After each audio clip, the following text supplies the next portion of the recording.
जय माँ इंद्राक्षी। इंद्राक्षी धाम में दर्शकों आप सभी का हम हार्दिक स्वागत करते हैं। आज के दिन जिन जातकों का जन्मदिवस है, मैरिज एनिवर्सरी है, उन सभी को हमारी तरफ से बहुत बहुत शुभकामनाएं। अब देखिएगा, आज हम जो आपको बताने वाले हैं कुछ रुद्राक्ष के और लाभ बताने वाले हैं।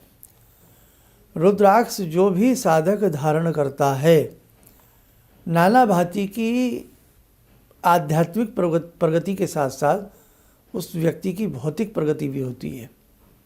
रोगों को, भय को, अनिद्रा को, हाइपरटेंशन को, बहुत सारी चीज़ों को, टेम्पटेशन को, बहुत लोगों की दिल की धड़कन बढ़ी, बहुत सारी चीज़ों को रुद्राक्ष कंट्रोल करता है। रुद्राक्ष नहीं पहनना चाहिए या पहनना चाहिए, ये तो क्वेश्चन ही नहीं बनता है, ये क्वेश्चन ही गलत है। रुद्राक्ष हिंदू शास्त्र के हिसाब से बड़ा ही परम पवित्र भगवान शिव का एक शुभ आशीष है, शुभ फल है। भगवान रुद्र की आंसुओं से हुई उत्पत्ति एक बहुत ही शानदार तरीके से हमारे जीवन की विपत्तियों को दूर करती है। रुद्राक्ष अनेकों रोगों में कार्य आता है। हमारे ऋषि मुनि रुद्राक्ष सदैव पहनाते आए हैं। रुद्राक्ष की माला जप में सर्वश्रेष्ठ माला कही जाती है। तो कोई तो बात है, जिस रुद्राक्ष को हमारे ईश्वर धारण करते हों, भगवान धारण करते हों, हमारे ऋषि धारण करते हों, हमारे गुरु धारण करते हों, तो क्या हमारे गुरु किसी गलत चीज़ को धारण करते हैं? क्योंकि कई बार आप हमसे क्वेश्चन करते हैं, शर्मा जी किसी ने हमसे कहा रुद्राक्ष नहीं पहनना चाहिए, रुद्राक्ष से ही। अरे भाई, आप सबकी बात सुन लीजिए, कम से कम ये तो सोचिए अपना दिमाग लगा करके कि जिस रुद्राक्ष को हमारे देश के ऋषि मुनि पहनते आए हों, जिस रुद्राक्ष की इतनी महत्ता हमारे शास्त्रों में हो, जिस रुद्राक्ष की औषधियाँ बनाई जाती हों, जिस रुद्राक्ष की भस्म काम आती हो, जिस रुद्राक्ष को भगवान शिव ने अंगीकार किया हो, जिस रुद्राक्ष को भगवान शिव ने उत्पन्न किया हो, तो क्या ऐसा रुद्राक्ष नुकसान करेगा? थोड़ा बहुत सुनिए सबकी, लेकिन मेरे साधकों, थोड़ा बहुत भगवान ने दिमाग तो हमें भी दिया है ना, तो कम से कम हम किसी भी चीज़ को करने से पहले या सुनने या जांचने से पहले अपने दिमाग से भी सोच लिया करें। कल को मैं भी आपको कोई गलत गाइड करूं, गलत बात बताऊं, तो आप कम से कम अपना दिमाग तो रखते हैं ना। एक छोटे से बच्चे को भी आज के समय में हमें मन होता है कि इसको हम चॉकलेट नहीं दिलाएंगे, है ना। हम लाख बहाने भरते हैं कि बेटा ऐसा नहीं है, दांत खराब हो जाएंगे, ये है वो है, कितनी बातें बताते हैं ना बच्चे को ना दिलाने के लिए। लेकिन बच्चा अपना दिमाग लड़ाता रहता है, नहीं बस पापा बस आज दिला दो, फिर मत दिलाना, वो फिर मांग लेता है बच्चा। तो इसी तरह से कोई हमें कितना भी बरगलाने की कोशिश करे, हमें अपना दिमाग रखना चाहिए, है ना।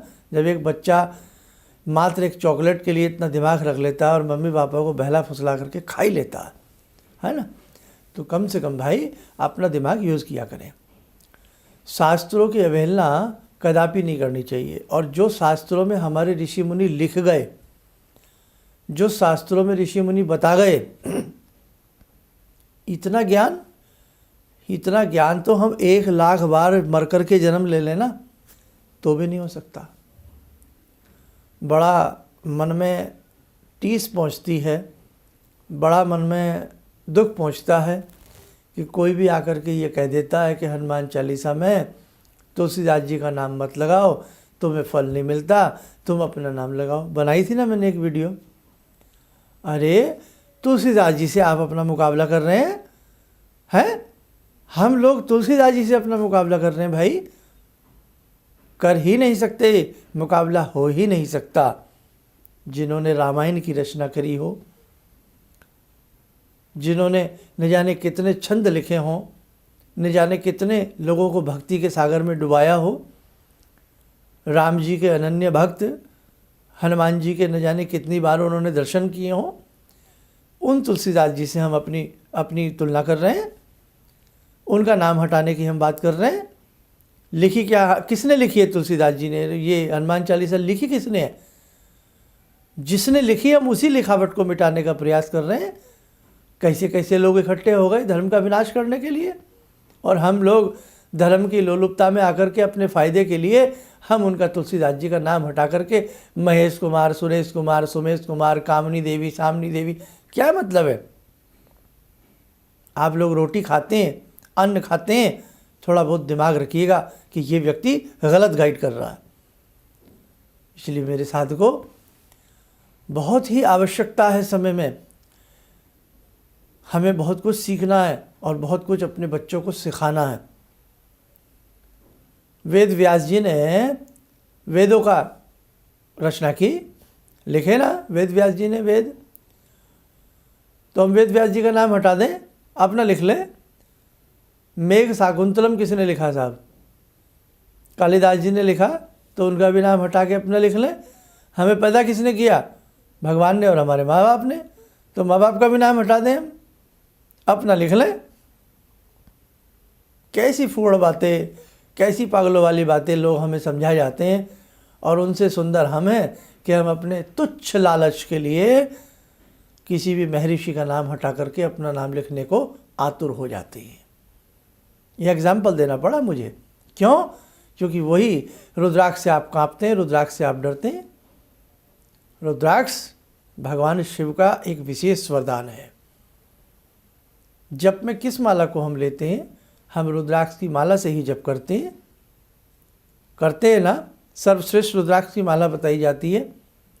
तो जिस माला से हम जप कर सकते हैं, ऐसा ही हम रुद्राक्ष भी धारण कर सकते हैं। ज़्यादा न समझाऊंगा। अब तुम बहुत सारे हमारी सेना में तैयार होते जा रहे हैं, बहुत बहुत बहुत।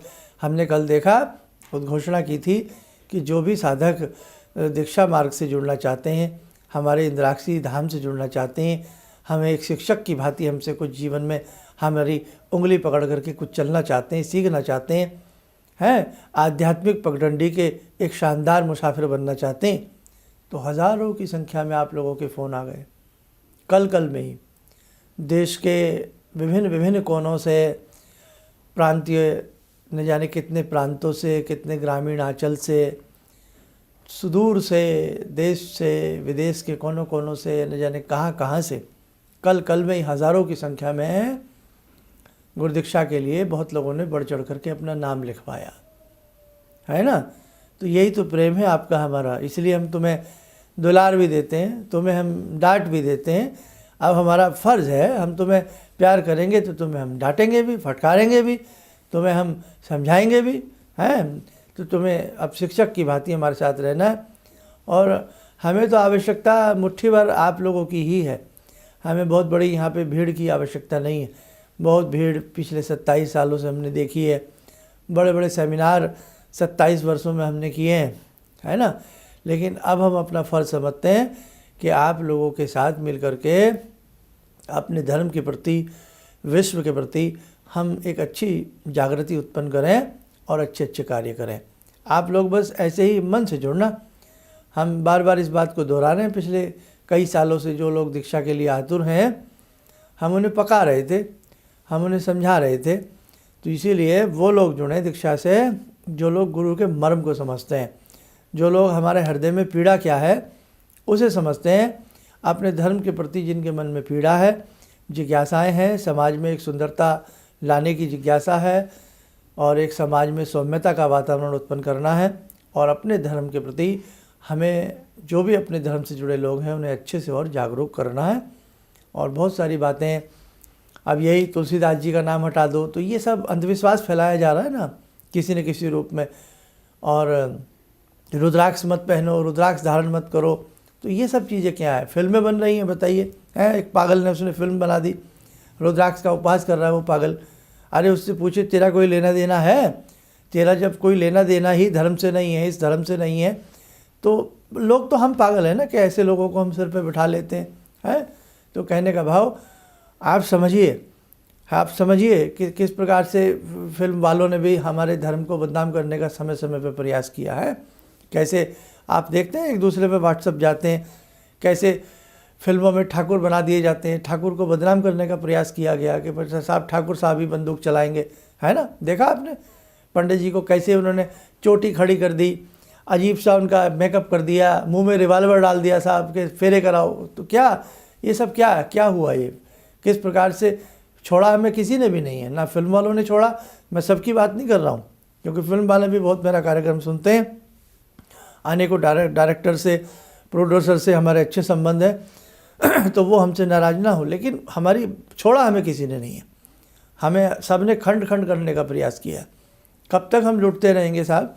कब तक हम अपने धर्म में अपने बच्चों से अपनी मजाक बनवाने लगे? आज हम, आपने देखा नहीं कि आज हमारे बच्चे थोड़ा सा पढ़ लेते हैं, थोड़ा सा कर लेते हैं आगे विद्या का विकास, तो किस प्रकार से माँ से कहते हैं, माँ तुम तो अंधविश्वासी हो गई हो।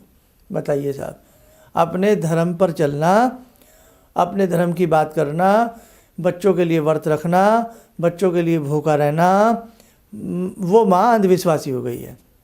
वो माँ जब तुझे किताबें भी लगानी नहीं आती थी, अरे नालायक, जब तुझे किताबें लगानी नहीं आती थी, तुझे किताबें सजानी नहीं आती थी, वो माँ तेरा बस्ता लगाया करती थी, तुझे स्कूल भेजा करती थी।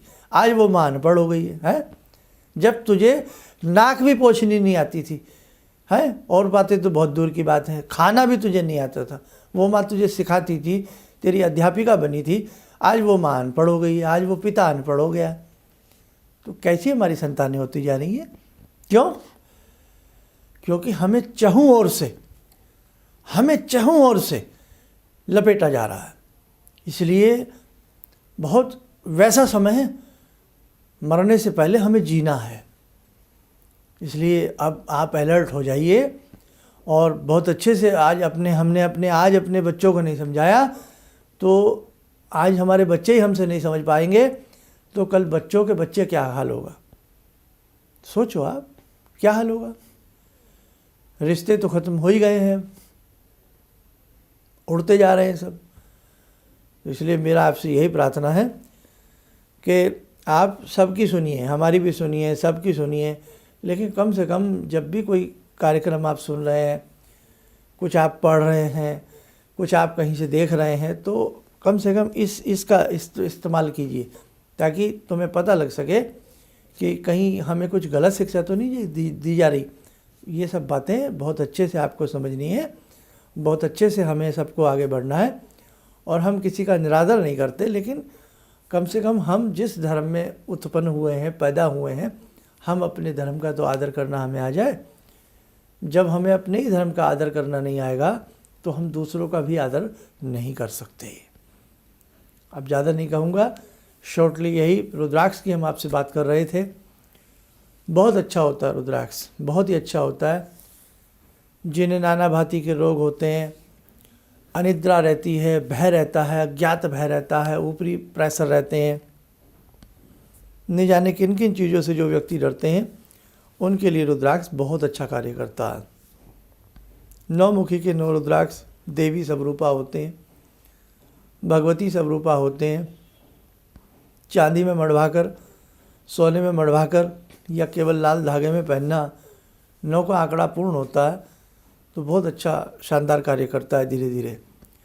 114 मुखी रुद्राक्ष और भी पावरफुल हो जाता है।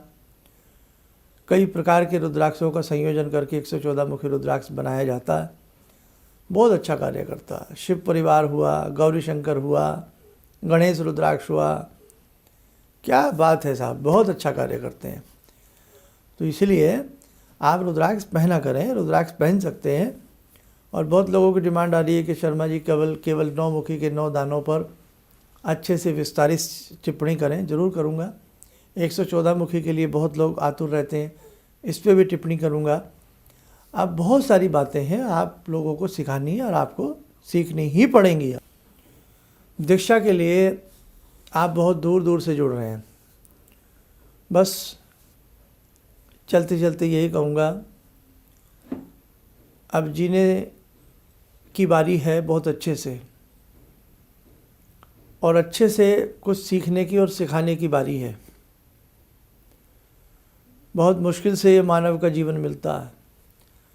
हम गधे भी बन सकते थे, चींटी भी बन सकते थे, कोयल भी बन सकते थे, कुछ भी बन सकते थे हम, लेकिन हमें मानव का तन मिला है, मानव का रूप मिला है। तो ये जो शरीर है ना स्थूल, हालांकि इसमें 3 शरीर होते हैं, स्थूल होता है, सूक्ष्म होता है, कारण होता है। ये जो स्थूल शरीर है ये बहुत कीमती है। इसे केवल भोजन की आवश्यकता नहीं है, पोषण की आवश्यकता नहीं है, बहुत कुछ आवश्यकता है। तो वो आवश्यकता आध्यात्मिक मार्ग से ही पूर्ण हो सकती है। संसार से जाना सबको है, अमर कोई नहीं है, चिरंजीवियों की छोड़ करके। हम सब तो चले ही जाएंगे ना, तो बारी बारी सभी बिछड़ जाएंगे। किसी के प्राण आज निकलेंगे, किसी के कल निकलेंगे, किसी के कब निकलेंगे, सब चले जाएंगे इस संसार से। जाना सबको है। तो जब हमें जाना ही है तो हम मोक्ष मार्ग को चुनते हुए जाएं, आध्यात्मिक मार्ग में चलते हुए जाएं और परम संतोष की प्राप्ति करते हुए जाएं।